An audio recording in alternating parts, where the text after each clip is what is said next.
21세기 사도행전을 쓰며 사는 사람들, 이 시간 진행의 이상진 장로입니다. 오늘 시간에는 지난 시간에 이어서 우리 체코 프라하에서 사역하고 계시는 곽용화 선교사님, 김혜정 선교사님과 함께했습니다. 선교사님 안녕하십니까? 네, 지난 시간에 만나서 어떻게 프라하에 오게 되셨는지, 한국에서 어떤 사역을 하시는지, 이곳에 프라하 체코 어떤 나라였는지 그것에 대해서 말씀하셨는데, 제가 볼 적에는 상당히 많은 시청자들에게 큰 울림도 주고 또 역사적 교육도 많이 받았을 것 같아요. 네. 이걸 통해서 나도 한번 프라하에 가 보겠다고 하는 사람들이 많이 생기기를 바랍니다. 자, 이 시간에는 이제 좀 실제적으로 들어와서 이곳에서 어떤 사역을 시작하게 되셨고 지금 어떤 사역을 하고 계시는지 우리 곽용화 선교사님부터 좀 말씀해 주시면 고맙겠습니다. 네. 제가 한국에서 문화 사역을 했었기 때문에 네. 체코에 올 때도 문화 선교 전략을 가지고 왔습니다. 요즘은 전략을 세워서 선교지로 가야 되는 시대이기 때문에 그중에 하나가 이제 케이팝을 이용한 한류를 이용한 사역이었는데요. 오자마자 케이팝 월드 콘테스트의 심사위원이 됐습니다. 그래서 그 심사위원으로 한국 사람은 저밖에 없었고요. 제 옆에 체코 필하모니 오케스트라 수석 지휘자가 앉아 있었고 그 옆에 연예인들이 앉아 있었고 저가 이제 목사지만 한국 문화를 연구한 사람으로 앉아서 심사를 받은 적이 있습니다. 아이들이 너무 밝게 커버 댄스들인데 한국 노래에 맞춰 춤을 추고 또 70년대 노래를 부르는 어떤 장면도 있었고요. 그걸 보면서 '케이팝에 복음을 담을 수 없을까?' 연구하다가 여러분이 아마 잘 아시는 그 여자친구라는 아이돌 그룹이 있습니다. 한국에 지금 다시 재결성이 됐는데 그 여자친구를 훈련시키고 노래 안무를 짠 박준희 안무가가 있습니다. 제게는 여동생 같은 사람인데요. 서로 얘기를 해서 그 박준희 안무가가 체코에 와서 케이팝 댄스 클래스를 직접 열었습니다. 아이들은 이미 그 노래를 많이 알고 있고 댄스도 알고 있고 박준희라는 사람에 대해서 너무 잘 알고 있었기 때문에 아이들이 얘기하는 게 "내가 존중받는 느낌이 들었습니다." 이렇게 얘기를 하더라고요. 그래서 그렇게 하고 마지막 시간에 복음도 전하고 그래서 케이팝을 통해서 케이팝 댄스 클래스를 하면서 사역을 했었고 키이우에 가서도 케이팝 댄스 사역을 했었고요 같이. 그렇게 해서 인제 케이팝을 통한 사역을 계속했었고 그리고 나서 사실은 이게 좀 아픈 부분인데요. 제 아이들 얘기입니다. 제 아들 얘긴데 제 아들이 갑자기 이상한 모습을 보이기 시작했어요. 밤에 잠을 잘 안 자고 그래서 너무 힘들어하고 대화를 했을 때 너무 심각한 우울증인 것을 발견했습니다. 그러니까 PK, MK 아이들이 어느 한순간에 이게 나타날 때가 있어요. 왜냐하면 그동안 받은 고통, 아픔 그런 것들이 쌓여서 어느 한순간에 터질 때가 있거든요. 그래서 이 아이가 그걸 잘 얘기할 때 하늘이 무너진 줄 알았고요. 너무 많이 힘들었습니다. 왜 "우리는 정말 열심히 하나님의 사역을 하는데 왜 하나님 내 아이를 책임지지 않습니까?" 라는 그 질문이 나왔고 너무 힘들어 인제 기도하는데 하나님이 "하나님 제가 뭘 했으면 좋겠습니까?"라고 했을 때에 "네가 가장 잘하는 거를 하라."는 마음을 주셨어요. 그게 문화 사역이거든요. 그래서 시작된 게 MKPK를 위한 문화 캠프 드림 스케치 페스티벌입니다. 유명한 크리스천 문화 예술가들이 옵니다. 와서 MKPK 아니고 함께 그냥 어울리는 겁니다. 낮에는 하루 종일 서로 어울려서 기타도 배우고 건반도 배우고 미술도 배우고 캘리그라피도 배우고 도자기 십자가 도자기에다 그림도 그리고 그런 활동을 위주로 낮에 보내고 밤에는 목사님들을 통해서 인제 뜨겁게 영적인 예배를 드리고 근데 그걸 기억해서 하는데 제 아들이 그러더라고. "아빠 낮 시간에는 우리가 변화가 잘 안 돼요. 문화 활동은 우리의 신성을 위한 거지만 저녁에 우리가 변화가 될 거예요. 정말 말씀이 강력한 목사님을 초청해 주세요." 그 초대를 받고 저희가 그 예배 속으로 들어갔을 때 저에게 변화가 있을 거라고. 그렇게 해서 정말 좋은 목사님들이 오셨고요. 저희가 작년까지 6 년을 했습니다. 네. 저희 가족 사역이에요. 그리고 찬갑이 안 받았습니다. 왜냐하면 어떤 분이 그래요. "왜 찬갑이 안 받느냐. 찬갑을 받아야 아이들이 훈련되지 않겠느냐. 대가 지불하는 거 하지 않겠냐." 했는데 제가 이때 하나님이 제안해 주신 마음이 그거였어요. MKPK 아이들은 MKPK로 태어난 그 자체가 대가 지불이다. 근데 뭘 또 대가 지불 요구하느냐. 그 마음을 너무 강하게 해 주셔서 캠프비를 받지 않고 의정을 해 왔었고요. 많은 아이들이 회복이 되고 어떤 아이들은 자살 시도를 하고 왔던 애들도 있었고요. 심지어는 선교사님 가운데도 그런 분들이 꽤 계셨어요. 그래서 그 속에서 치유와 회복이 일어나게 되었고요. 놀라운 하나님의 열매들이 맺히는 거를 저희가 또 경험을 했었습니다. 네. 아직은 정말 좋은 그 사역을 통해서 특별히 문화예술을 통해서 PK, MK들의 그 중요성이라고 하는 것은 선교사 부모님 된 선교사님으로서는 모든 사람이 동일하게 느낄 거 아니에요. 그렇죠? 자기 자녀가 어떻든 잘 되는 것이 내가 잘 되는 것이라고 다 생각들 하기 때문에 그런데 어 예의치 않게 자녀들이 아픔 속에 있는 그런 상황이 참 많은 것을 저도 얘기를 듣고 그렇게 하는데 그래도 우리 선교사님은 그런 것이 순간 있었을 뿐 지금은 다 회복되었기 때문에 이제 신학교에 갔겠죠. 네. 아유 정말 하나님께 정말 이 우리 선교사님이야말로 더 감사해야 될 네. 일이고 또 MK들 그 사람들을 향한 일반 교회 그리고 우리 교인들도 특별한 마음을 가져야 하지 않을까 그렇게 생각됐습니다. 저희 21 세기 사도행전을 쓰며 사는 사람들도요.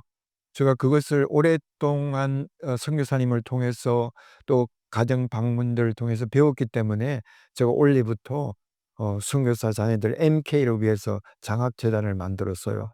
그래서 요번에 20 명을 뽑았습니다. 그래서 3월 말부터 4월 말까지 3 월부터 4월 말까지 다 등록은 다 이제 다 마쳤고요. 이제 스크린 중에 있습니다. 5월 말까지 스크린한 다음에 이제 발표를 하고 9월 달에 이제 다 이렇게 종료할 그런 계획을 가지고 네. 있어요.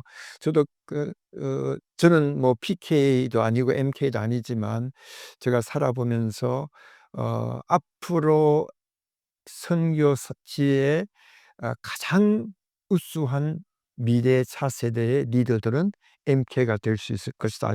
그걸 갖다가 확실하게 어 믿고 또 그 사람들의 지원이야말로 직간접적인 선교사를 지원하는 것으로 이렇게 생각하기 때문에 많은 선교단체에서 지금 또 여러 선교단체가 MK의 교육과 개발을 위해서 수고하시는 분들이 계세요. 한국에도 계시고 좀 더 심각하게 심도성 있게 그들을 위해서 지원한다면 더 좋은 미래의 차세대의 리더들이 나오지 않을까 생각합니다. 언어도 퍼펙트하죠. 그다음에 네트워크도 좋죠. 그리고 그 사회의 문화와 모든 관습 다 알고 있죠. 그래서 또 뷰 자체가 해외에 있었기 때문에 타 종교 타 인종에 대한 문화에 대한 관점도 넓어지고 글로벌한 생각들을 갖고 있기 때문에 그들이 앞으로 훌륭한 우리 한국뿐만 아니고 세계적인 글로벌한 리더들이 나오지 않을까 그렇게 생각합니다. 자 우리 사모님 한 말씀 어떤 사역을 지금 하고 목사님하고 조금 다른 사역을 하고 계시죠? 네. 사역 얘기 좀 해 주십시오. 저희가 한국에서는 목회를 했었기 때문에 선교지에 나와서는 사실은 목회에 대한 계획은 전혀 없었어요. 그 목사님은 또 여러 지역을 다니시면서 이렇게 사역을 하고 다니실 때 저는 '여기서 무엇을 할 수 있을까?' 생각을 했는데 하나님이 집에서부터라도 여성들을 모아서 성경 공부를 시작해 보라는 마음을 처음에 주셨고 됐을 때 학교 엄마들이랑 주변의 엄마들을 집으로 초대해서 마더와이즈라는 네. 훈련을 시작하게 되었습니다. 마더와이즈가 어떤 것인지 좀 말씀을 네. 나눠 주십시오. 루이즈 글렌께서 창시하신 엄마들의 훈련하는 과정이에요. 지혜로운 엄마로 만들어주는 훈련인데 제가 이 훈련으로 제가 정말 아이들을 키우면서 너무나 많은 변화와 은혜를 느꼈기 때문에 한국에서도 그 사역을 했었는데 네, 여기 와서는 제가 이 사역을 할 기회가 없겠다라고 생각했는데 오히려 하나님이 집에서부터라도 주변의 한인 엄마들이든 모아서 한번 해 보라는 마음을 주셔서 그 마음으로 집에서 훈련을 하기 시작했고 일 기에 너무 많은 여기서 은혜를 받은 분들이 소문을 내기 시작하면서 2 기부터는 절로 이렇게 그룹들이 계속 모여지게 되더라고요. 아 네네. 2기 모임 때는 또 오신 분들이 전혀 믿지 않으시는 분들이었음에도 불구하고 첫날부터 너무 눈물로 은혜를 받으시고 자기 삶을 나누시고 하면서 많은 치유들이 일어났었는데, 그 훈련들이 맞춰져 갈 때쯤 됐을 때 그분들이 조심스럽게 저에게 고백을 하는 것은 음 사실은 너무 은혜 받아서 사모님에게 말씀을 드려야 될 것 같아서 드리는데, 자신들은 교회를 다닌다는 거예요. 아 예. 그래서 "어느 교회를 다니느냐."고 했더니 그게 조금 문제인데, 다른 사람들이 자기들이 다니는 교회가 이단이라고 얘기한다는 거죠. 네네. 그래서 이단 교회에 다닌다고 얘기하면 선교사님이 이 훈련을 받아주지 않을 것 같아서 자기들이 사실은 선교사님한테 거짓말하고 이 훈련을 받았는데, 너무나 첫 주부터 은혜를 하나님이 주시고 또 이 훈련을 받은 이후부터 자기들이 다니던 교회에 가서 예배 드릴 때마다 너무나 구토가 나고 잠이 쏟아지고 예배 자체가 너무 힘들어서 교회를 갈 수가 없어서 이미 교회를 안 간지 몇 주가 됐다라고 고백을 하면서 어떻게 하면 좋겠느냐고 얘기를 하더라고요. 그래서 그분들과 상담하면서 어 이단 교회에서 마음의 결정을 하시고 나오셨으면 좋겠고 그것을 중보기도 하겠습니다라고 얘기했을 때 그분들이 그러한 결단을 하셨고, 그래서 저희가 훈련 마칠 때는 저희 훈련 받으시는 분들 중에 한 4-5 분들이 그분들이셨는데, 그분들의 남편, 그분들의 자녀까지 모두 그 교회에서 나와서 저희 목사님에게 침례를 다시 받고 다시 교리 공부를 받고 마음의 결단하시고 다시 하나님을 향한 올바른 믿음의 생활을 하시기로 결정을 하셨는데, 그분들이 모여서 저희들과 예배하기 시작하면서 교회가 된 거예요. 네. 죽음의 전도를 하시고 앞에 있는 사람을 보내주시고 하셔서 이렇게 목회를 하게 돼서 마도아이 사역을 하고 있고, 또 마도아이 사역과 동시에 아이들을 또 만나게 되니까 이곳에서 말씀하신 것처럼 다음 세대의 믿음이 너무나 중요해서 아이들을 위해 자기가 섬기고 있고, 또 목사님 또 그러다가 우크라이나 전쟁이 났잖아요. 그래서 우리는 사실은 우크라이나 접경 나라는 아니거든요. 그게 소나 건너인 나라임에도 불구하고 전쟁이 터지자마자 목사님이 다 이렇게 거기 있는 선교사들도 나오라고 하고 다 피난을 막 나올 때 목사님은 "다시 들어가야겠다."라고 말씀을 하시더라고. 우크라이나 접경은 일단은 가야 될 것 같다고. 그래서 지금 뭔가 사역이 만들어진 것도 아니고 누군가와 만나기로 한 것도 아닌데 무작정 차를 몰고 거꾸로 거기로 들어간다라는 것은 좀 위험하고 좀 뭔가 '나중에 들어가시는 게 낫지 않겠냐.' 했을 때 "아니 하나님이 나한테 마음을 주시는데 내가 일단 들어가면 내가 할 일을 하나님이 보여주시겠다."고 말씀하신. 그래서 우크라이나 전쟁이 나자마자 목사님 들어가셨는데, 그곳에서 가서 이제 여러 가지 사원들을 그 자리에서 사진을 찍으시고 그 자리에서 글을 쓰셔서 한국으로 보내기 시작하면서 그게 기사화가 되고 또 그 소식들을 전할 수 있는 특파원 같은 역할을 하나님이 하게 하셨어요. 그러니까는 그 소식들로 현지 한국에서 많은 중보자들이 또 기도하게 되시고, 그 역 그 글을 보고 우크라이나 사역, 우크라이나를 위해서 도울 수 있는 일이 무엇이냐가 또 연결되기 시작해서 또 하나님이 재정을 그분들로 통해 부어 주셔서 지금은 우크라이나의 고아원, 병원, 그리고 비난 있는 많은 사람들을 위해서 물품을 전달하고 도울 수 있는 그런 사역을 할 수 있게 되어서 또 그걸로 여전히 지금 사역을 하고 있습니다. 네. 우크라이나 전쟁 벌써 난 지가 2 년이 넘었잖아요. 사실 우크라이나를 말씀하시니까 저도 우크라이나 전쟁 일어났을 때 바로 곧바로 제가 들어왔어요. 하나님이 그 마음을 주셨어요. 그래서 그 우크라이나 쪽으로 직접 들어가지 못하고 루마니아에 왔는데, 루마니아에서 우리 그 선교사님을 만나 가지고 저 수치에바라고 하는 그 국경, 루마니아하고 우크라이나 국경까지 가서 그 부근에, 그때는 하루에 한 5천 명씩 거기에서 피난 나왔을 때예요.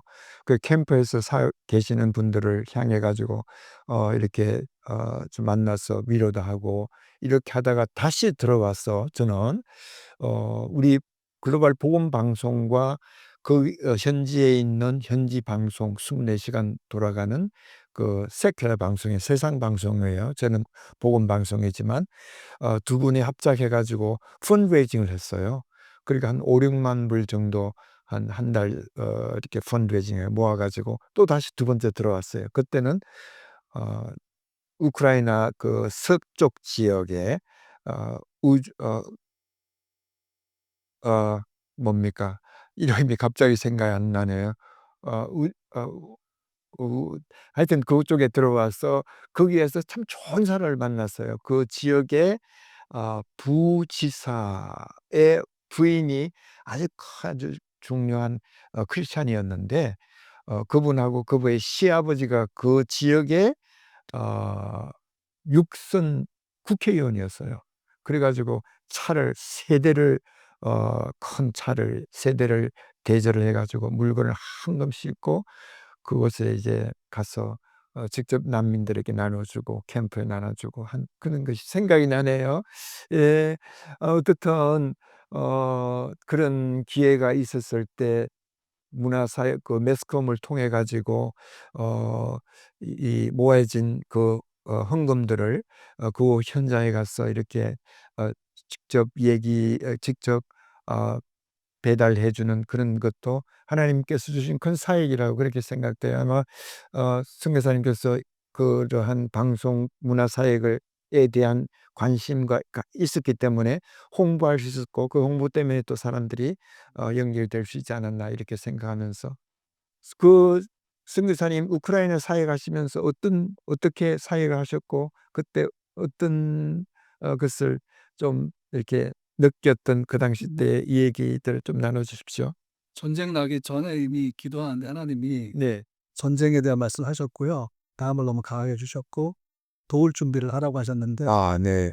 저는 자비랑 선교사이기 때문에 재정이 없습니다. 네. 저는 어떻게 해야 됩니까? 그랬을 때 하나님이 하시겠다고 하셔 가지고 그리고 어떤 기독 도회가 한 분이 저에게 시드머니로 예. 50만 원을 헌금해 주셨어요. 그래요? 네, 그리고 김천에 있는 어느 교회에서 또 시드머니로 헌금을 해 주셨어요. 네. 그 헌금이 모인 다음에 그다음부터 하나님이 이곳저곳에서 보내 주시기 시작하시더라고요. 네. 그 금액이 쌓이면 저는 2주 안에 다 우크라이나 안으로 보냈습니다. 물품을 다 구입해서 네.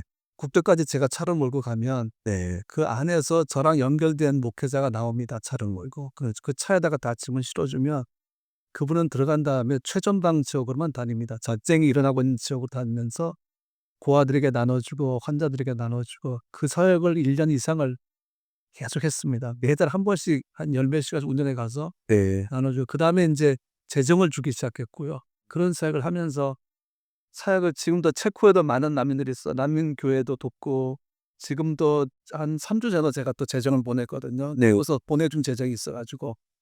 근데 제가 처음에 얘기할 때 제가 풀리지 않는 수수께끼 두 가지 첫 번째가 '왜 하나님 날 체코로 보냈을까?' 두 번째를 말씀드리고 싶은데요. 네.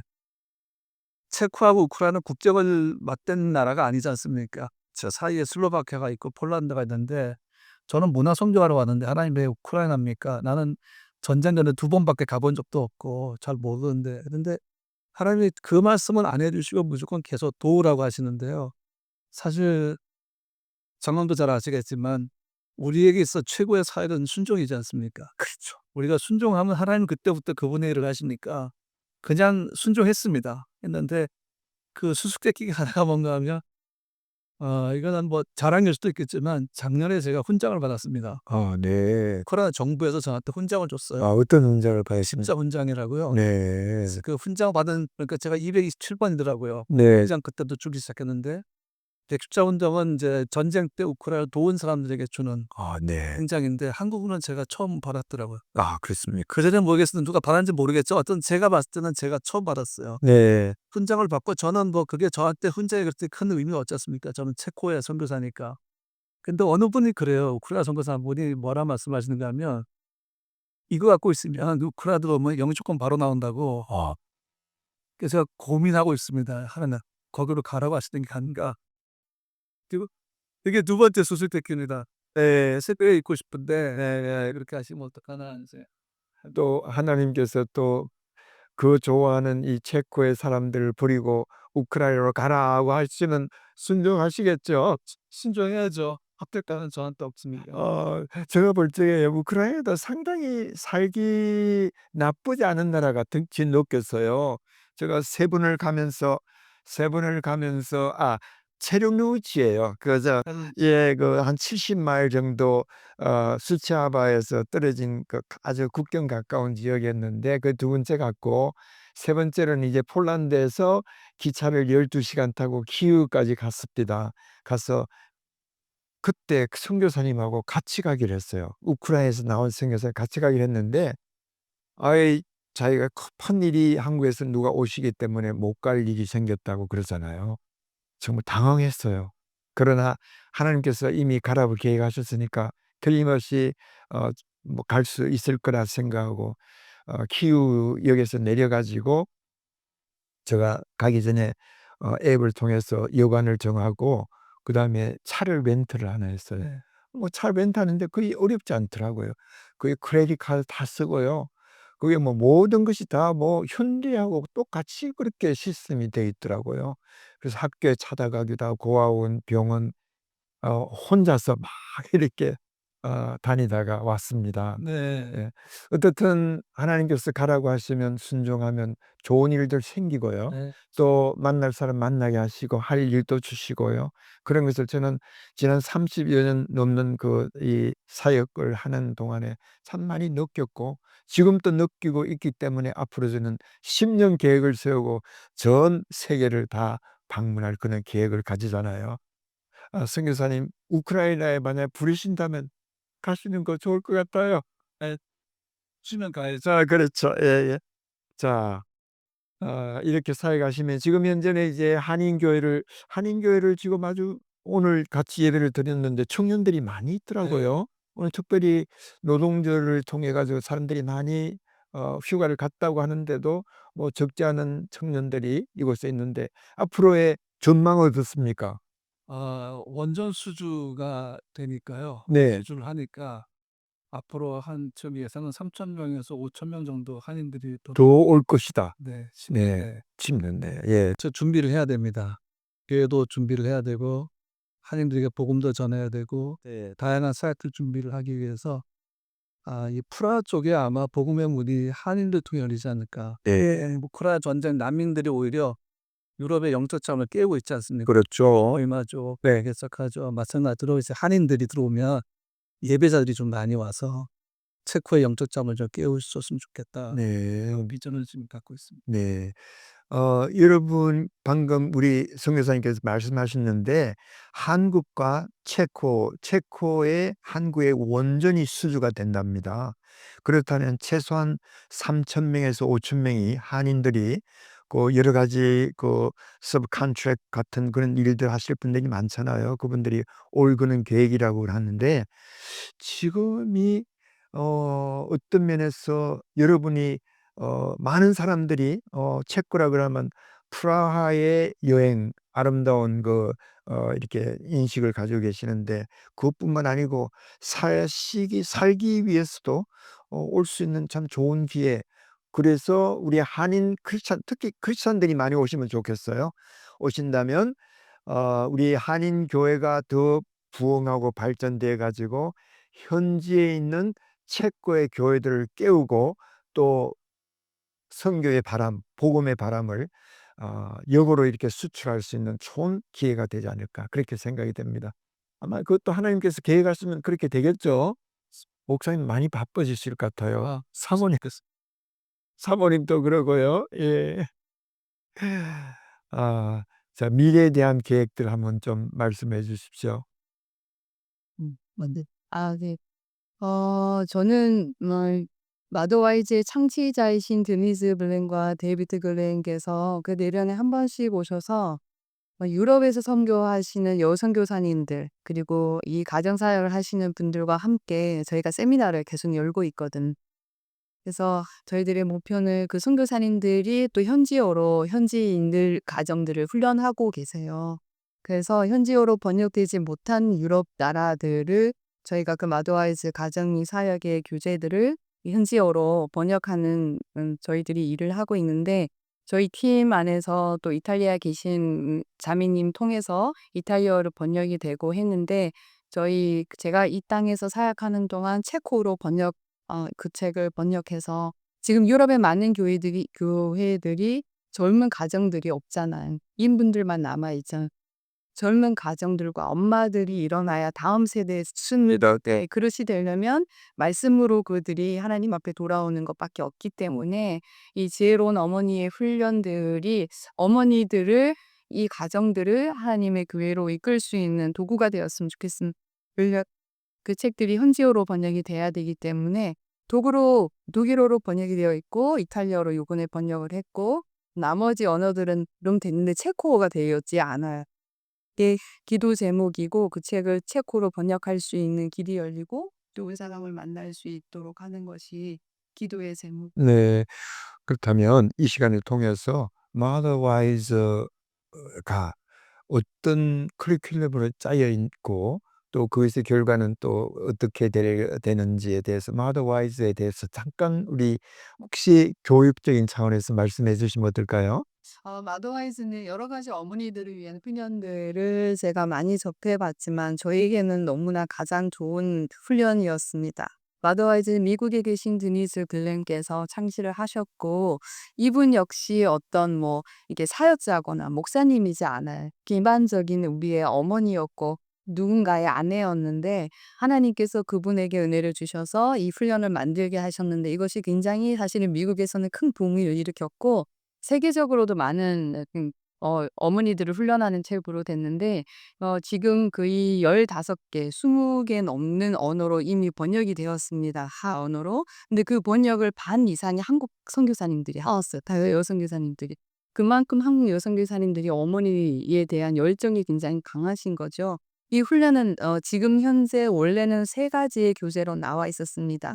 자유, 지혜, 회복이라는 교재로 각각 7주, 8주 정도의 편을 받으실 수 있고요. 이제는 드니즈 글렌께서 나이가 연세가 드시고 하면서 이제 또 연세가 있는 아이들을 다 키우는 엄마의 역할이 끝났다라고 생각하지만 나이가 있는 어머니 그리고 다 성장한 성인에게도 어머니는 있잖아요. 그 어머니의 역할이 그 시대에도 필요하고 또 자신이 노년일 때 자신의 믿음을 어떻게 잘 이어갈 건지를 고민하고 생각할 수 있게 하고 훈련해 주는 마지막 교재 동행이라는 교재가 또 이번에 나왔습니다. 그리고 또 이제는 결혼하기 전에 커플들을 위한 훈련도 나와서 이제는 결혼하기 전부터 이 가정을 마지막 두고 적국에 이르기까지 온전히 여성으로서 어떻게 하나님께 그 시대를 살아내느냐를 훈련할 수 있는 너무 좋은 훈련 교재입니다. 네. 지금 사모님께서 말씀하신 것처럼 Motherwise 그리스 and 드리스 예. 이분이 자기 삶을 통해서 실천하고 또 배운 것을 또 다른 사람에게 나눠주면서 좋은 교재가 나와 있다 그러니까 프리메리지 카운슬부터 맨 마지막까지 동행이라고 하는 그것을 우리 인생의 대인생의 연대기를 나눠 가지고 필요한 모든 여성들 아마 남성들께도 필요할 것 같은데요. 와이즈도 있어. 파더와이즈도 있습니까? 그럼 예. 께서 쓰신 네. 여기 또 있어. 그는 우리 목사님 몫이 아닌가 싶은데요. 제가 받아서 훈련하고 있습니다. 하고 계십니까? 예. Father wise, mother wise. 그래서 mother가 다 wise 하면 이 세상이 다 wise 되겠죠. 그날이 속히 오기를 기다리면서 이미 트랜슬레이트가 된 이탈리아나 혹은 독일을 제외하고 지금 체코가 3번째로 유럽에서 이제 번역이 되고 또 전 나라의 한 20개 나라가 전부 다 한국 여성들로 통해 가지고 이렇게 번역이 됐다. 한국 여성들 역시 대단합니다. 예. 자, 여러분 우리 오늘 이곳 체코에 와서 각영화 선교사님, 김혜정 선교사님과 함께 아름다운 선교 현장의 얘기들을 나누었습니다. 여러분들 잘 들으셨죠? 선교사님의 마음, 하나님께 순종하고자 하는 그런 순종의 믿음을 통해서 이 현지 사람들이 새롭게 그리스도의 복음을 받아들이고 또 mother wise, father wise를 통해서 정말 가정이 회복되고 또 새로워지는 유럽의 나라들을 다시 깨우는 놀라운 역사가 우리 선교사님들 통해서 일어나기를 간절히 바라면서 이제 마칠 시간이 되었습니다. 그러면 더욱더 하나님의 큰 역사가 축복이 우리 선교사님 하시는 일에 나타나기를 바라고요. 여기서 인사 나누기를 하겠습니다. 시청자 여러분 대단히 감사합니다. 다음 시간까지 안녕히 계십시오.